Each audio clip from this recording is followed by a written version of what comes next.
Bollywood silver screen presenting the raven. ये एक suspense psychological crime thriller है। ये कहानी शुरू होती है 7 अक्टूबर सन 1849 से। बाल्टीमोर शहर के एक पार्क की बेंच पर एक आदमी बैठा है। इस आदमी का नाम है एडगर एलन पो। ये अपनी जिंदगी की आखिरी सांसें ले रहा है, ये मरने वाला है। और यहाँ से पूरी कहानी फ्लैशबैक में चली जाती है और फ्लैशबैक में दिखाया जाता है कि बहुत सारे पुलिस वाले एक घर में जाते हैं जहाँ पर एक औरत का मर्डर हो चुका है। और जब उस कमरे में जाते हैं जिसमें उसकी डेड बॉडी होती है तो वो कमरा अंदर से बंद होता है। अब पुलिस वालों को ये लगता है कि कातिल हो ना हो अंदर ही है, क्योंकि खिड़की पर भी अंदर से कील लगी होती है और यहाँ से बाहर जाने का और कोई रास्ता नहीं होता। इसीलिए पुलिस अब यहाँ पर कातिल को ढूंढ रही है। और तभी उन्हें वहां चिमनी पर उसी औरत की 12 साल की बेटी की लाश दिखती है, लेकिन यहाँ पर कातिल नहीं होता। सब हैरान होते हैं कि कातिल गया तो गया कहाँ, क्योंकि दरवाजा अंदर से बंद था, खिड़की अंदर से बंद है जिस पर कील ठुकी हुई है और यहाँ अंदर कमरे में 2 डेड बॉडीज हैं। इसके बाद यहाँ पर एक डिटेक्टिव आता है जिसका नाम है एमिट फील्ड्स और पुलिस वाले उसे पूरा ब्यौरा बताते हैं। वो कहते हैं कि दरवाजा अंदर से बंद था, खिड़की बंद थी और अंदर से कील ठुकी हुई थी, फिर भी वो कातिल यहाँ से गायब हो गया। अब एमिट खिड़की के पास जाता है और वो खिड़की को ध्यान से देखता है और उसे वहाँ पर एक लॉक दिखता है और जब वो अपने चाकू से उस लॉक को दबाता है तो खिड़की खुल जाती है। ये देखकर पुलिस वाले हैरान हो जाते हैं। उसके साथ ही पुलिस वाले कहते हैं हमने इस खिड़की को कई बार देखा लेकिन ये सीक्रेट लॉक हमें नहीं दिखा।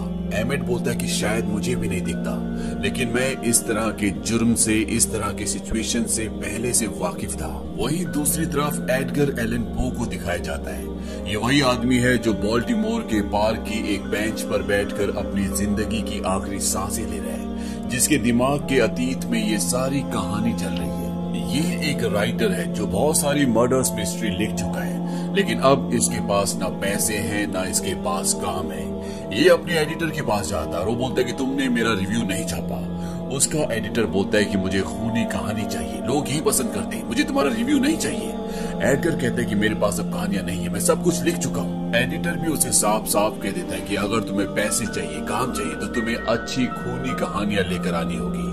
और एडगर वहां से चला जाता है। वहीं शहर में ये दिखाया जाता है कि एक बहुत बड़े कारखाने में लकड़ी के एक तख्त के ऊपर एक आदमी को बांधा होता है। वो चिल्ला रहा होता है और इसके शरीर के ऊपर एक पेंडुलम आगे पीछे हो रहा होता है जिस पर एक बहुत बड़ा हथियार लगा होता है और वो धीरे धीरे नीचे आता है और इस आदमी का कत्ल हो जाता है। इस आदमी का नाम होता है ग्रीसवोल्ड और ये एडगर का कॉम्पिटिटर है। अब डिटेक्टिव फील्ड्स एडगर को पूछताछ करने के लिए अपने पास अपने ऑफिस में बुलाते हैं और वो उसे कहते हैं कि आज से कुछ दिन पहले एक औरत का और उसकी बच्ची का उसके घर पर कत्ल हो गया। दरवाजा अंदर से बंद था, कमरे में औरत की लाश पड़ी थी और उसकी बेटी की लाश चिमनी से नीचे लटक रही थी और खिड़की पर अंदर से कीलें लगी हुई थी जिस पर एक सीक्रेट लॉक था। एडगर कहता है कि आप मेरी कहानी मुझे सुना रहे, ये मेरी कहानी the murders in the Rue Morgue की कहानी है। दरअसल डिटेक्टिव फील्ड्स ने एडगर की ये कहानी पहले से पढ़ी थी, इसीलिए जब वो उस जगह जाते हैं जहाँ पर ये वारदात हुई थी और पूरी सिचुएशन को देखते हैं तो उन्हें ये समझ में आ जाता है कि खिड़की पर ऐसा ही कोई लॉक होना चाहिए जैसा कि एडगर की कहानी में था और इसीलिए वो उस लॉक को ढूंढ पाते हैं। अब जब वो यहाँ पर एडगर से बात कर रहे होते हैं तभी वहाँ पर उनका सहयोगी पुलिस वाला आता है और वो उन्हें बताता है कि शहर में एक और मर्डर हो चुका है और वो उस जगह जाते हैं जहाँ पर वो मर्डर हुआ है। और जब वो उस पूरी सिचुएशन को देखते हैं तो उन्हें साफ साफ समझ में आ जाता है कि इस मर्डर के तरीके को भी एडगर की कहानी जिसका नाम पिट एंड द पेंडुलम है उस कहानी से लिया गया है। इसके बाद एडगर के एडिटर से पूछा जाता है। एडगर का एडिटर बोलता है कि जिसका कत्ल हुआ है ये और एडगर एक कॉम्पिटिटर थे, लेकिन एडगर अपनी जिंदगी में मक्खी से ज्यादा कुछ नहीं मार सकता।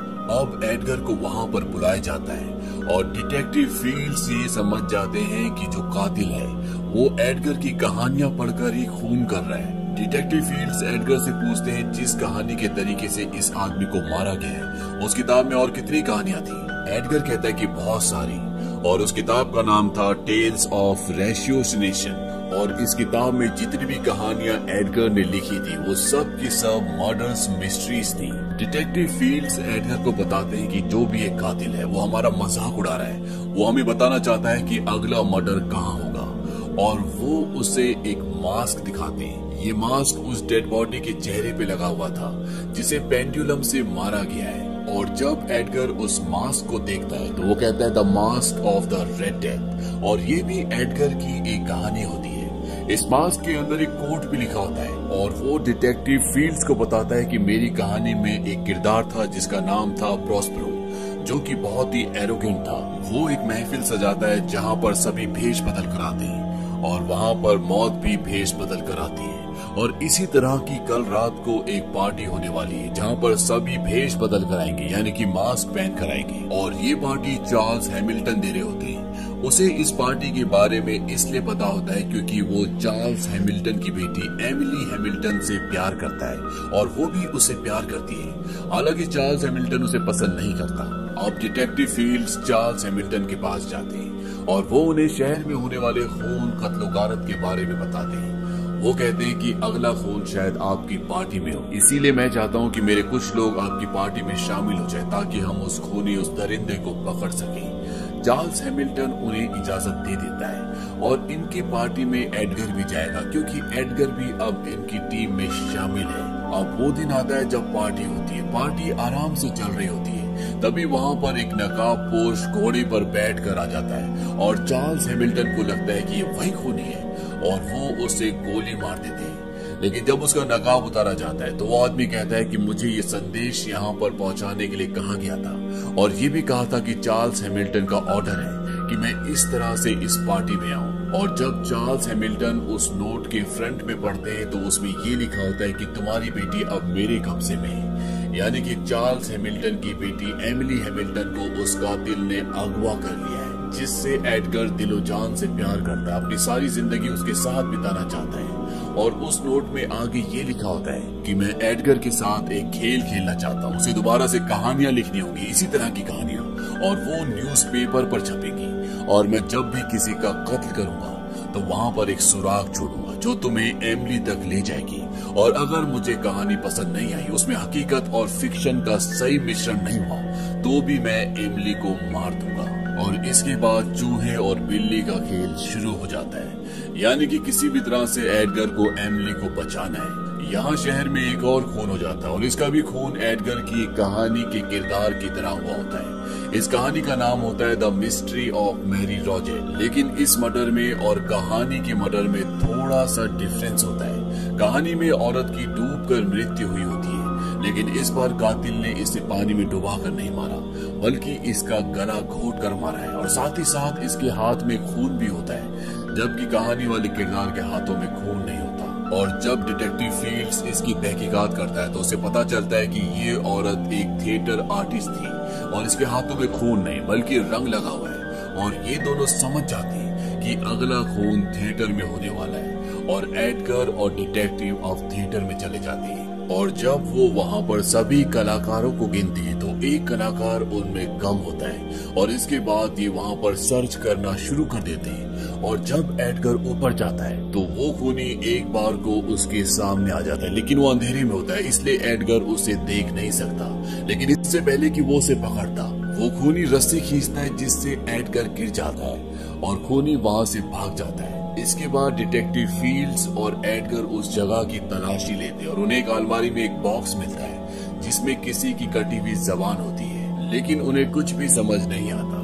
वहीं दूसरी तरफ एडगर के घर को लोग आग लगा देते हैं क्योंकि वो न्यूज़पेपर में स्टोरीज लिख रहा होता है और पूरा शहर अब एडगर से नफरत करता है क्योंकि उसी की कहानियों की वजह से यहाँ पर कत्ल हो रहे होते हैं। और एडगर डिटेक्टिव फील्ड्स के घर पर रहने के लिए आ जाता है और वहाँ पर डिटेक्टिव फील्ड्स एडगर को उस आदमी के बारे में बताते हैं जो थिएटर से गायब हो गया था। वो कहते हैं कि वो एक सेलर था, एक शिप में काम करता था और उस शिप का नाम था फोर्ट्यूनाटो। ये नाम सुनकर एडगर हैरान हो जाता है क्योंकि उसी की एक कहानी में एक किरदार का नाम फोर्ट्यूनाटो था जो उसकी एक कहानी द कैस्क ऑफ एमेंटिलाडो का किरदार था।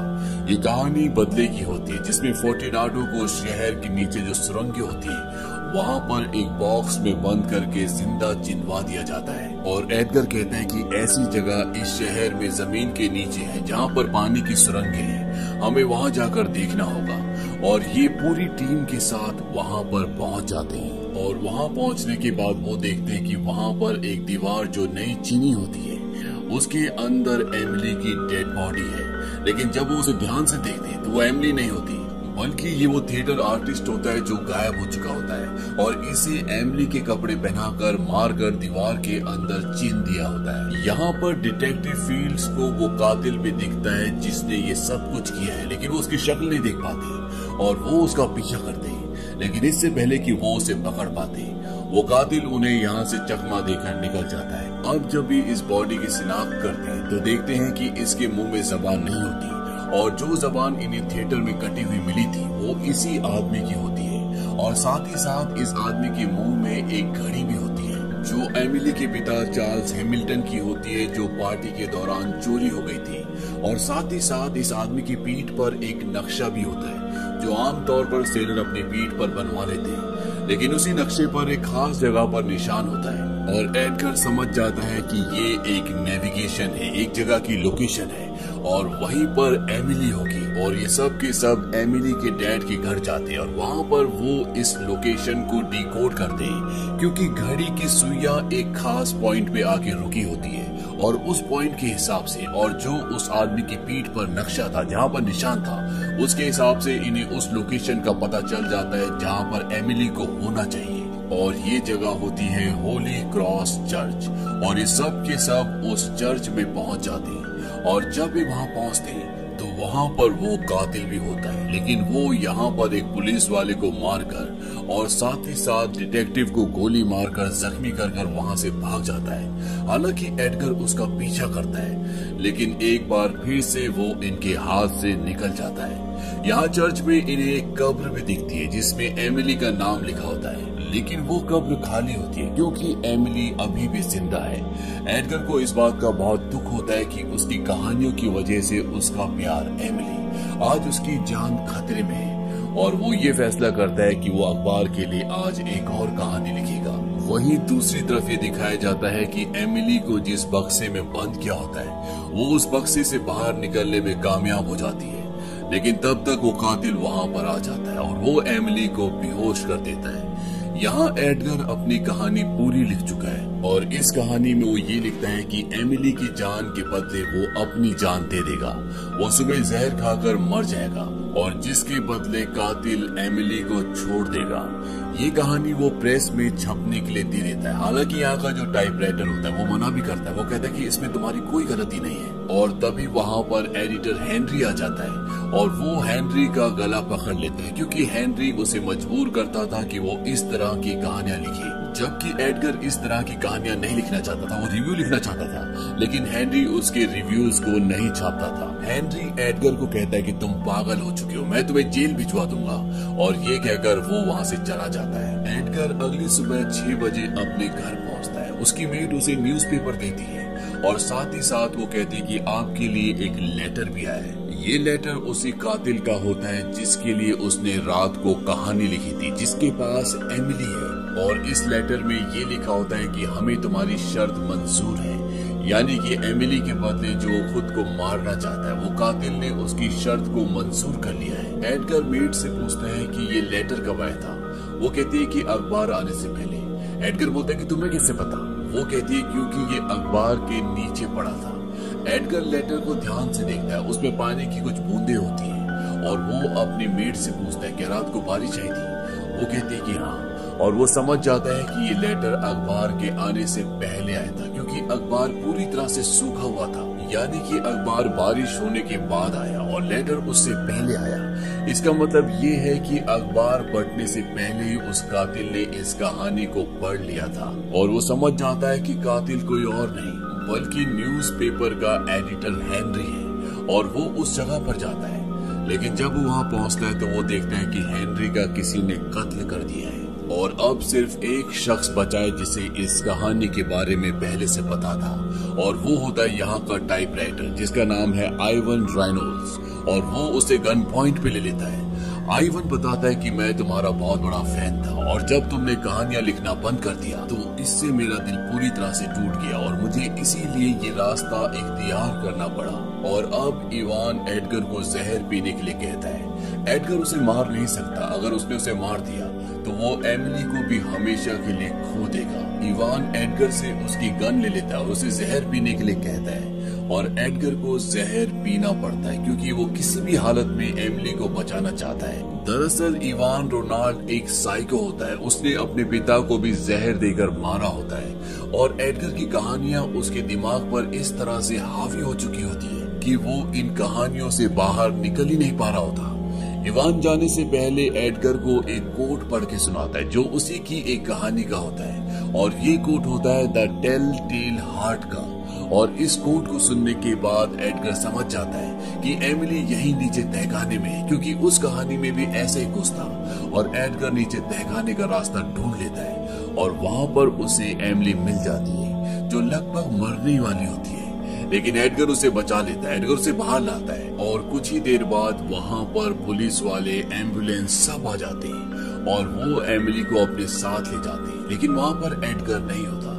और इस कहानी का पहला सीन दिखाया जाता है जहां पर एडगर एक पार्क में एक बेंच पर बैठा है और वो अपनी जिंदगी की आखिरी सांसें ले रहा है क्योंकि एडगर जानते हैं कि अब वो नहीं बचेगा। तभी वहां पर एक आदमी आता है, वो पहचान लेता है कि राइटर एडगर है। वो एडगर से पूछता है कि मैं आपके लिए कुछ कर सकता हूँ। एडगर उस आदमी को कहता है कि तुम डिटेक्टिव फील्ड्स को कहना कि उस आदमी का आखिरी नाम यानी कि उसका सरनेम रेनल्ड्स है।